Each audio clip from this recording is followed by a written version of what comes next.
As a woman, society recognizes us as one that does almost everything. We wash the dishes, we do the chores, we take care of the children. We wear many hats. But there are so many women, and you probably can relate, that are currently burned out, or they feel like their identity is rooted in the role that they play, but not necessarily as individuals. And so if you feel like that, if you feel like you've been just sowing seeds, you've been pouring into your family, pouring into your community, maybe you're running a business, maybe you have a 9 to 5, maybe your children are running all over the place, and by the time you lay your head on the pillow, you feel so exhausted and overwhelmed, but you're like, oh gosh, I already know I'm just going to probably get 2 hours of sleep. Hey, this episode is for you because we want to pour into your life this tonight and just let you know that, listen, it's not the end of the world. You won't have to be the one that goes through these different challenges by yourself, because we have Alondra Anderson-Hardin, who is the founder and CEO of Women Beyond Measures. Alondra is all about helping women move from survival to stability. And that's what God wants for his daughters. He wants his daughters not to just survive in life, but to be stable. So I bring with you my guest, Alondra Anderson-Hardin, who is also Mrs. Frederica in the state of Delaware. Hello, Alondra, welcome. How are you doing today? Hello, thank you so much for having me. I'm doing good. How about yourself? I'm doing great, thank you. Now, tell us a little bit about your journey, your background, what got you started with Women Beyond Measures, what motivated you to start this organization, and a little bit about you as a person. Okay, so just about who I am. So I am someone who's intentional, I say steadfast and thoughtful. I am intentional about everything that I do. I believe that there's a reason for everything. And when you have a passion, you have to be intentional about the things you do, especially with a nonprofit. I am steadfast in my purpose, unshakable. If I believe that God called me to it, I bet you I'm going to continue doing it.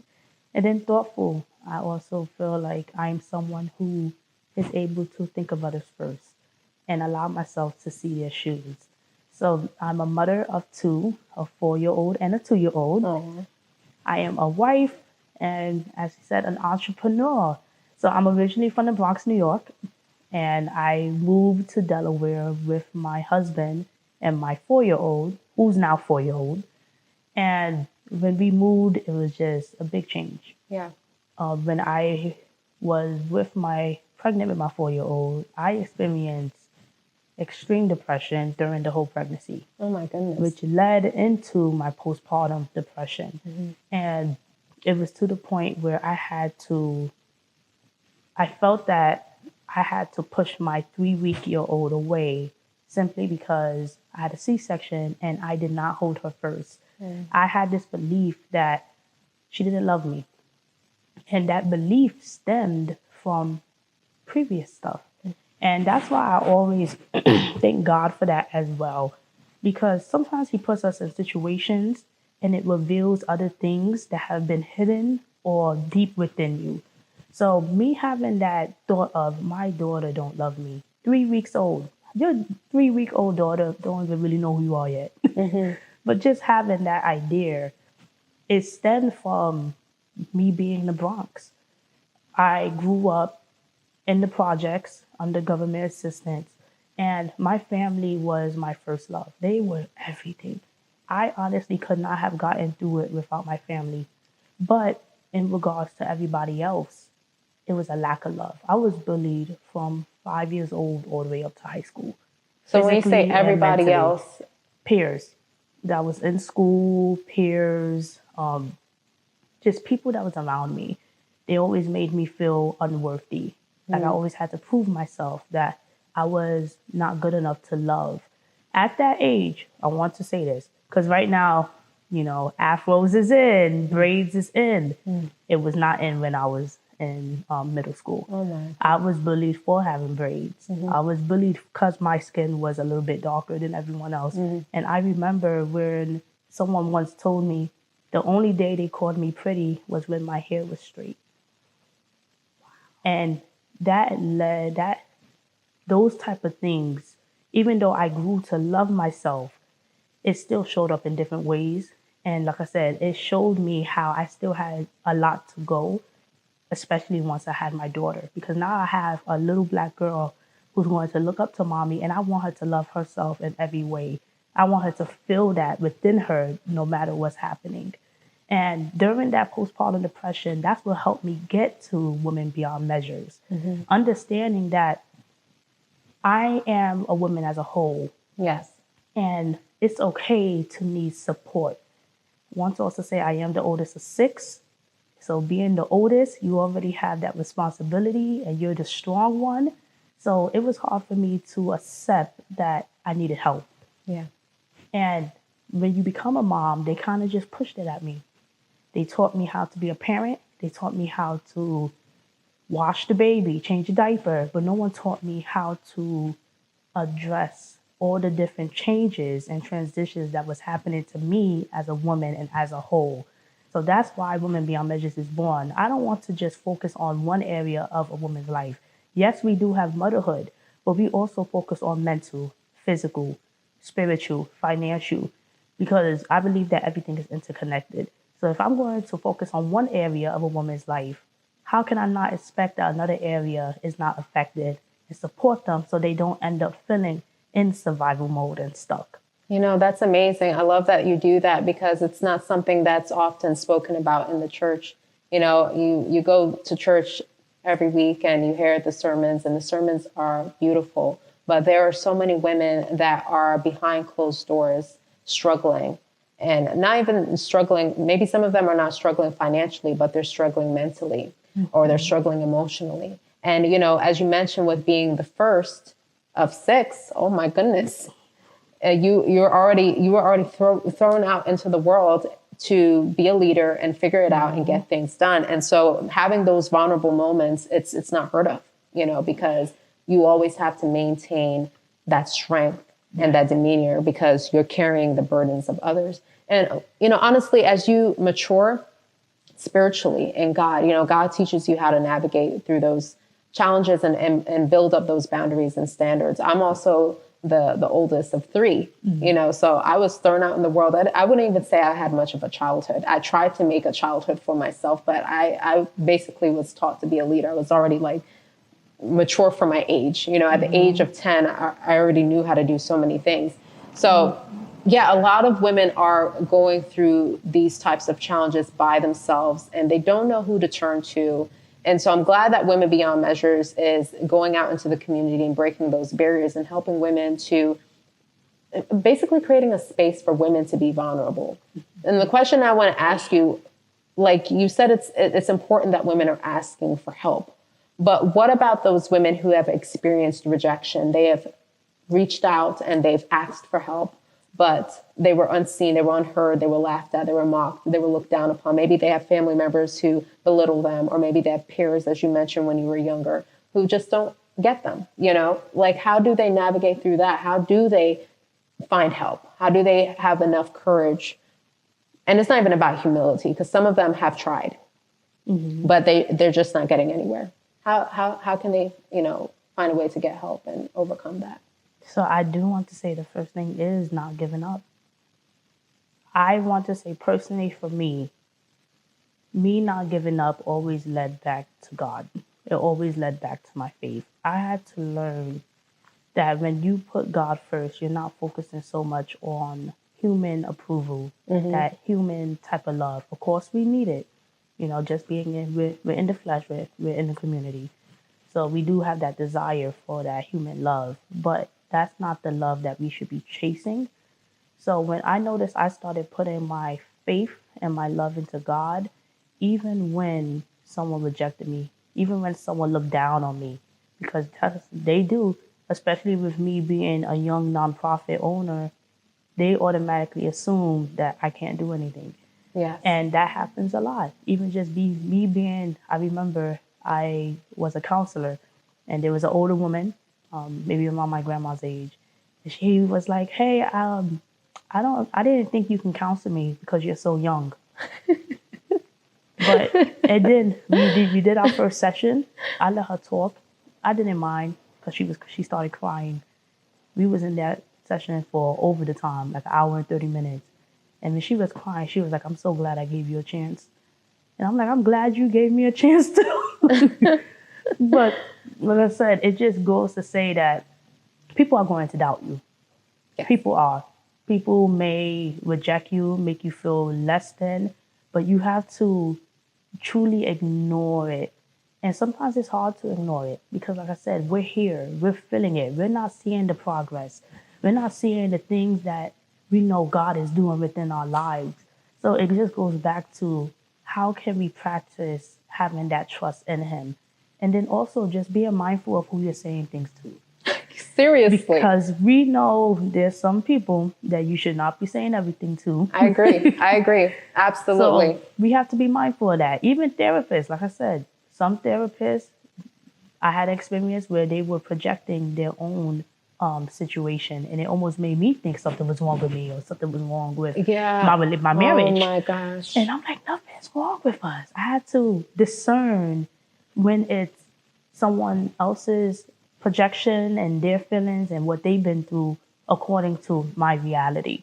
So sometimes we have to do that. And like I said, just knowing who's the right people to talk to. And if there's no people that you feel is right, keep trying. Like I said, there's organizations that's out there that can help you. It could be that one person that you went to the store and you end up having a conversation, and that's that one you need. But have that faith to keep going. Like God will lead you. You know, I love what you mentioned, discernment. The discernment is key because a lot of times, you know, people do go and tell their business to every and anybody, and they're just like venting and just letting it all out. And then those very same people will go and gossip about them. So yes, I love that you mentioned, be careful. Don't give up. Don't give up. But don't just blurt out your business to every and anybody. Pray for discernment. Mm-hmm. And the Holy Spirit will definitely lead. We're going to go on a short commercial break. Okay. Are you ready to take your small business to the next level? Are you a faith-based organization, nonprofit organization, or a entrepreneur who's ready to bring more awareness, brand awareness? We're here in the state of Delaware, Divinely Empowered Media. It's all about helping women and men who love God to stand out from the crowd. Everything from our magazines to our podcast, right up to our television program. Partner up with Divinely Empowered Media. We have so many available resources and tools to help you take your business, your nonprofit organization, and your personal brand to the next level. We have so many amazing things that we're doing in the community of Delaware, and we want to help people, especially those that love the Lord, to stand out. And so we're here to spotlight your voice. We're here to spotlight your story. So head over to our website at www.divinelymempoweredmedia.com and check out our magazines. And there's so many ways you can support. If you believe in our mission, because our mission is all about empowering kingdom success-driven entrepreneurs to thrive in a society that wants to put Christ at the back burner. Jesus Christ is coming back soon. And we want as much leaders thriving in this world so that they can make a difference. They can help those who are hungry, help those who are poor. Like we have so many guests that come on our show that are making an impact in their community. And now they're featured in our magazines. Now they're going to be speakers at our summit. So if you believe in the vision and you believe in the mission, head over to our website at www.divinelymempoweredmedia.com and discover how you can partner with us and be a part of what we're doing. Alondra, so I totally agree with you. We're living in some times where women feel like they have to always prove themselves, prove themselves. And, no one should ever have to feel like, oh my gosh, I have to do this with my hair or I have to be less of me so that I can fit in with society. God made no mistake when he created us. And in the kingdom of heaven, he doesn't see race. He doesn't see race. He doesn't see color. He sees his creation. And every woman should feel that way. She should feel beautiful in her own skin and her identity in God, not in the world. So the next question I want to ask you, what are some services that you provide to help women navigate through different chapters of their life, from motherhood to entrepreneurship? Kind of tell us a little bit about that. Yes. So we have currently 3 programs. So the first program is called Thrive, which is our personal development. In that, we do counseling, life coaching, financial literacy. We are faith-based, so we also have faith support in there as well, and then case management. Then we have Action Ed. So I like Action Ed because it's split into 2, basically action education. Wow. We have our career readiness, where we pair you up with a one-on-one one-on-one HR professional. That's cool. Who does mock interviews with you, resume building, and then we're connected to agencies that can help you find an internship or a job. Then we have our college readiness, which is still in that program, where we connect you to a mentor, aside from your advisor, who pretty much can also help you with like FAFSA assistance, scholarship assistance, leadership, really just helping you get through that first year in college and beyond. And then we have Mother's Breakthrough, which is, like I said, the reason why Women Beyond Measures all started. Mother's Breakthrough is dedicated strictly for mothers, case management, support groups, and mental health counseling, focusing on postpartum depression. Yeah. Wow. That's amazing. Wow. I love what your organization is doing. Those are some awesome services, honestly, because especially with the postpartum, because it's not commonly spoken about. Like nobody really knows that mothers go through that. They think, okay, mom gives birth, she starts feeding the kid and she helps the child, go through life. And they don't know that the mom is actually going through her own issues. Yep. So I'm glad that you do help women in various areas of their life so that they're not just stable in motherhood, but they're stable in their finances, they're stable in their career. What about marriage? Do you have marital counseling as well, or? So we don't have that yet. Okay. But that is something we would like to have in the future. There's a lot of things we want to have in the future. We also want to have in the future a father program, strictly because fathers and mothers are connected. So if we want women to thrive as well, we got to make sure the fathers are, supporting and doing what it is that they can do too. So I agree. Is this something that your husband is going to be partnering you with? Yes. And okay. So my husband, he does help out a lot with the business. He is that person. He has the whole business mind and everything. So he does give me, some pointers and everything. So we are looking into having extra programs in the future around that. That's great. So what's the process like for women who want to partner up with Women Beyond Measures? Do they just, call you and book a consultation, or they come knocking on your door and say, hey, please, can I get some food to eat? Or like, how does it work? Yes. So 2 ways. We are officially getting our first office in Dover. Congrats. April 1st. Nice. So we're going to start opening the doors. So maybe someone can knock right in. And then we also mainly do email. So email, phone call. If someone reach out to us, they just go through the intake process, need assessment, and then we can see which program fits in best. I do want to say they don't have to be in one program. So it could be a dual program as well. Of course, we're prioritized because there's so much things that we do need, but they can go into as many programs as they want as long as they get that stability.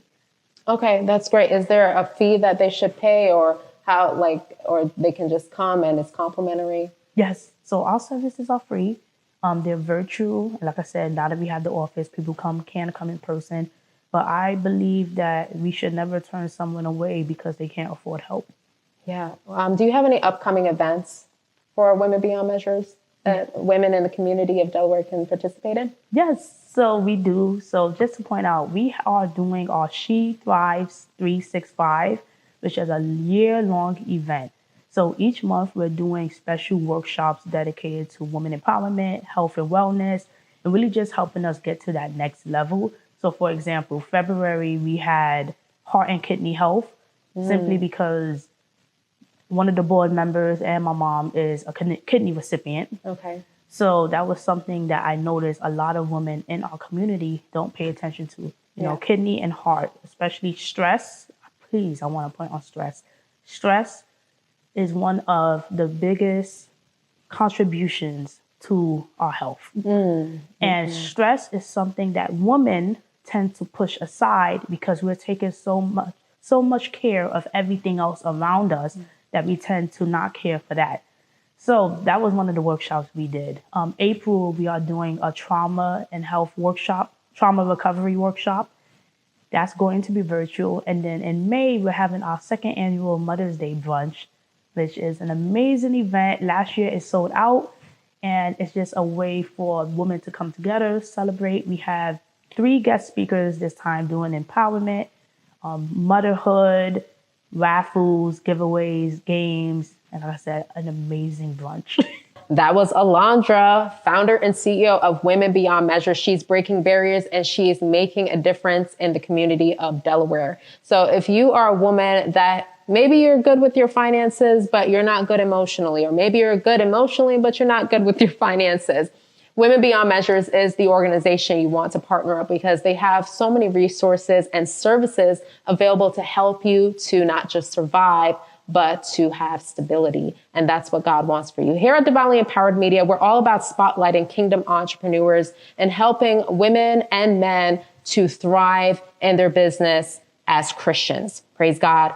A lot of times, Jesus Christ is, kind of like put towards the back. People don't really want to talk about him when it comes to their faith because they feel intimidated or they feel like they're going to offend someone. But here at Divinely Empowered Media, Christ is our fuel. We love the Lord. Everything that we do is centered around God. And so if you're ready to skyrocket your voice, if you have a story, if you have a mission-driven business and you want to bring more brand awareness to it, we have partnerships available for you. There's so many ways you can partner with us, everything as far as being featured in our magazines, to being a guest on our show, to being on our podcast, or being a speaker at our summits. There's so many ways for you to get your business out there, and we want to help you. So don't hesitate to reach out to Divinely Empowered Media. Head over to our website, www.divinelymempoweredmedia.com. So until next time, we hope you enjoyed tonight's episode, and we will see you next week. God bless you.